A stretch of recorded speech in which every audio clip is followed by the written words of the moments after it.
నుంచి మార్చడం వల్ల ఈ సమస్య చాలా మతము రాజకీయము ఈ రెండు రావడం వల్ల అవును భక్తి సంబంధమైన లేదా పాలనా సంబంధమైన అంశాలు పక్కదో పట్టాయని భావించాలా? డెఫినెట్గా సార్ నాకు అనిపిస్తుంది కూడా అదే. ఇప్పుడు ప్రస్తుతం ఇప్పుడు ఈ ప్రభుత్వం అయినా గత ప్రభుత్వం మీద చేసే ఆరోపణలు ఏంటంటే వాళ్ళు ఈ మత వ్యతిరేకులు అని భావన నుంచి దీన్ని సృష్టించడం కోసం ఒక తీవ్రమైనటువంటి ప్రయత్నంగా కనిపిస్తుంది. సమస్య ఏంటంటే ఉన్నది ఉన్నట్టుగా మంచి చేసి ఉన్నారనుకోండి గతంలో, దానిని ఇంకా స్ట్రెంథన్ చేయడానికి ఏం చేయాలో ఆలోచించాలి. తప్పు చేసి ఉన్నారనుకోండి, ఆ తప్పుని నియంత్రించడానికి లేదా దాన్ని లేకుండా చేయడానికి ఏం చేయాలో అవి చేయాలి. వాటికంటే కూడా మేము ఎక్కువ వెంకటేశ్వర స్వామి భక్తులు, మేము హిందూ మతాన్ని కాపాడేవాళ్ళు, మేము హిందూ మతాన్ని కాపాడేవాళ్ళని పోటాపోటీ పేరుతో అన్యమతం అనేది ప్రధానంగా తీసుకొస్తున్నారు.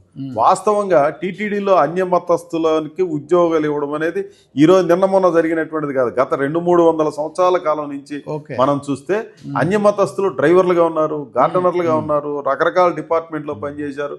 వాళ్ళ సంఖ్య కూడా చాలా పరిమితం.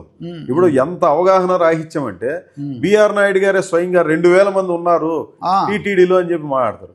ఉన్నది ఎంతమంది అంటే 26 మంది ఉన్నారు. 26 మంది. ఎందుకనంటే ఇటీవల కాలంలో రోషయ్య గారు ముఖ్యమంత్రిగా ఉన్నప్పుడు, రాజశేఖర రెడ్డి గారు ముఖ్యమంత్రిగా ఉన్నప్పుడు, కిరణ్ కుమార్ రెడ్డి గారు ముఖ్యమంత్రిగా ఉన్నప్పుడు కొన్ని నిర్ణయాలు చేశారు. తిరుమల కొండ మీద ముఖ్యంగా ఆలయంలోకి వీళ్ళ పూజాధికారులు ఎక్కడా కూడా అన్యమతస్థులు ఉండడానికి వీల్లేదు. అదే మాదిరి తిరుమల కొండ మీద ఉండడానికి వీల్లేదు. వీళ్ళు ఎక్కడ ఉండాలి? ఆసుపత్రుల్లో ఉండాలి, లేదా డ్రైవర్లు ట్రాన్స్పోర్ట్ రంగంలో ఉండాలి, లేదా పార్కుల్లో ఇట్లాంటి వాటిల్లో ఎక్కడైనా ఉండాలి. అదే రకంగా ఉన్నారు ఇప్పుడు టెక్నికల్ అడ్మినిస్ట్రేటివ్ వీటిల్లో ఉండాలనేది. ఇది ఒక రూల్ గానే జీవోగానే ఉంది. ఆ జీవో ఆధారంగా నడుస్తుంది. వీళ్ళ వల్ల వచ్చిన సమస్య టీటీడీలో ఈ రోజు దాకా ఒక్కట్లేదు. వీళ్ళ కారణంగా ఉత్పన్నమైనటువంటి సమస్య. ఇప్పుడు ఈ లడ్డు తొక్కిసలాట లేకపోతే అవి ఇవి కనబడ్డాయి, వీటిలో ఎక్కడ అన్యమతస్థుల ప్రభావం గాని ప్రమేయం గాని, లేదా వాళ్ళు ఎక్కడ చిన్న ఇన్సిడెంట్ టీటీడీలో ఇన్ని రకాల వివాదాల్లో ఎక్కడ మనకు కనపడదు. ఏదన్నా కనిపిస్తే ఎక్కడంటే కొంతమంది చర్చికి వెళ్ళారు, కొంతమంది ఇంకెక్కడికో వెళ్ళారు, కొంతమంది ఇట్లా ఉన్నారు అట్లా ఉన్నారు, బొట్టు పెట్టుకోలేదు, ఇట్లాంటి వివాదాలు తప్ప అవన్నీ కూడా పర్సనల్ గా మాట్లాడి కౌన్సిలింగ్ ద్వారా సెటరేట్ చేయాల్సినట్టు.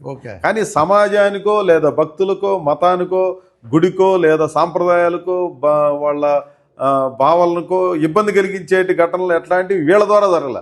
కానీ ప్రధానమైన చర్చ ఏం జరుగుతుంది? వీళ్ళ కారణంగా మొత్తం ఏదో జరిగిపోతుంది అన్నటువంటి ఒక తీవ్రమైన ఇది చేస్తూ ఉన్నారు. అది చాలా తప్పు అనేది నా భావన.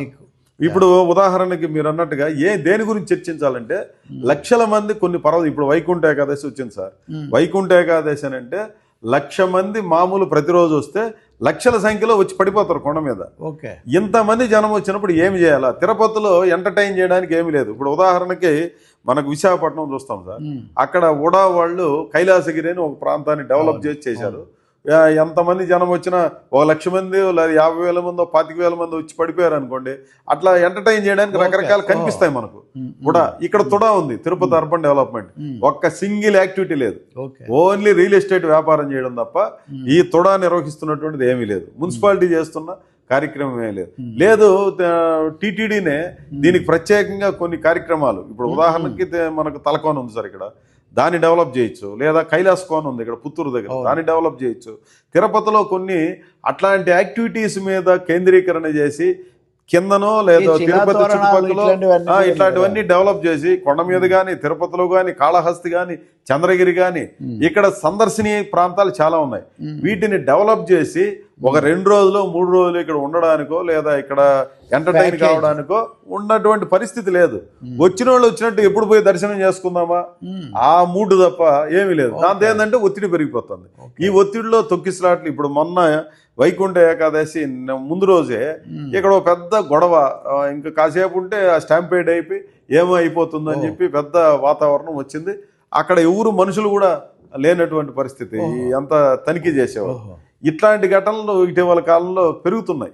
కాబట్టి నేననేది ఏమంటే అసలు టీటీడీ బోర్డు సమావేశమైనా లేదు టీటీడీ గురించి ముఖ్యమంత్రి గారు మీటింగులు పెట్టి ఏదన్నా చేసే సందర్భంలో ఇట్లాంటి విషయాల మీద చర్చించాల్సింది పోయి వాళ్ళు ఏం చర్చిస్తున్నారంటే, ఇప్పుడు రియల్ ఎస్టేట్, ఇప్పుడు చెన్నైలో ఒక రియల్ ఎస్టేట్ కంపెనీ వాడు ఒక ఆలయం కట్టాడు, దాన్ని టీటీడీకి మీరు తీసుకోండి అంటే రియల్ ఎస్టేట్ వాడు కట్టిన ఆలయాన్ని టీటీడీ ఎందుకు తీసుకోవాలి? తీసుకుంటుంది. తీసుకుంది ఇప్పుడు.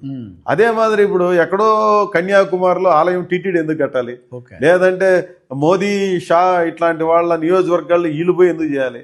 లేదు అమరావతిలో టీటీడీ ఆలయాన్ని నిర్మించి 150 కోట్లు ఇనిషియల్గా పెట్టుబడి పెట్టి మళ్ళీ దశల వారీగా డబ్బులు పెట్టే కార్యక్రమం టీటీడీ ఎందుకు చేయాలి?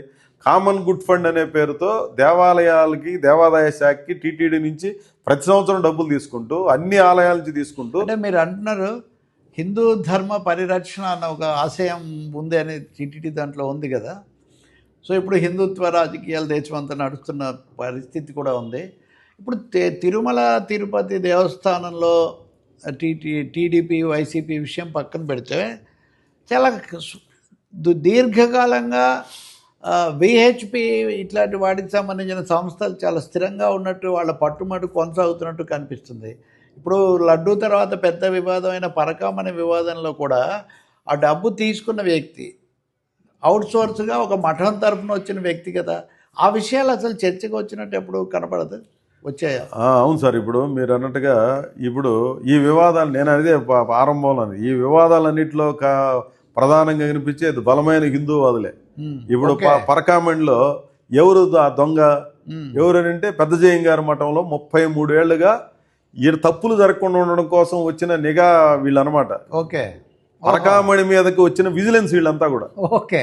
ఈయన డబ్బులు కంచె చేను వేసింది అన్నట్టుగా వీళ్ళు వచ్చింది ఉద్యోగస్తులందరికీ ఎవరికి లోపల లోదుస్తులు కూడా ఉండవు. ఈవెన్ డ్రాయర్ కూడా వాళ్ళు వేసుకో ఒక అడ్డపంచి ఒకటి కట్టుకోవాలి, ఆ బనీని కూడా వేసుకో, లేదా అది కూడా తీసేయాలి. దాదాపు దాని మీద కూడా కోర్టు వ్యాఖ్యానం చేసింది. అమానుషంగా అమానవీయంగా ప్రవర్తిస్తా ఉన్నారు వాళ్ళతో అని చెప్పింది. మీరు ఆ బట్టలు లేకుండా వాళ్ళని కూర్చోబెట్టడం ఏంది, లేకపోతే ఈ పద్ధతి చాలా అశాస్త్రీయమైంది, దాన్ని మార్పులు చేయండి అని కూడా కోర్టు చెప్పింది. వీళ్ళని తనిఖీ చేయడం కోసం వచ్చేది వీళ్ళంతా కూడా. పెద్ద జేరు మఠమైనా అదే మాదిరి చిన్న జేయం గారు మఠం, చిన్న జేరు వేరు, చిన్న జేయం గారు. ఇక్కడ పెద్ద జేయం గారు, చిన్న జేయం గారు అని 2 మఠాలు ఉంటాయి. చిన్న జేయం గారి తరఫున ఒకరు, పెద్ద జేయం గారి తరఫున ఒకరు ఈ తనిఖీకి వస్తారు. భక్తుల నుంచి కొంతమంది వస్తారు, సెక్యూరిటీ నుంచి ఉంటారు, అదే మాదిరి ఎంప్లాయీస్ ఉంటారు. ఒక 5-6 రకాల లేయర్స్ తో దీన్ని నడుపుతూ ఉంటారు. ఇదంతా కూడా ఇంత సిస్టమ్. ఆంజనేయ రెడ్డి అని చెప్పి గతంలో ఐపీఎస్ ఆఫీసరు, ఆయన ఒక మాన్యువల్ తయారు చేశాడు ఎట్లా దీంట్లో తప్పులు జరగకుండా ఉండడం కోసం. కేంద్ర ప్రభుత్వం కూడా ఒక మాన్యువల్ తయారు చేసి వీటన్నిటి మీద చర్చలు జరిపి అత్యున్నతమైనటువంటి నిఘా వ్యవస్థ ఏర్పాటు చేయడానికి పెట్టినటువంటి ఈ సిస్టంలో నడుస్తుంది. అబ్బా అస్సలు ఇక్కడ తప్పులే జరగవు అనుకుంటున్నటువంటి పరిస్థితుల్లో భక్తుల నుంచి కొంతమంది వస్తారు, సెక్యూరిటీ నుంచి ఉంటారు, అదే మాదిరి ఎంప్లాయీస్ ఉంటారు. ఒక 5-6 రకాల లేయర్స్ తో దీన్ని నడుపుతూ ఉంటారు. ఇదంతా కూడా ఇంత సిస్టమ్. ఆంజనేయ రెడ్డి అని చెప్పి గతంలో ఐపీఎస్ ఆఫీసరు, ఆయన ఒక మాన్యువల్ తయారు చేశాడు ఎట్లా దీంట్లో తప్పులు జరగకుండా ఉండడం కోసం.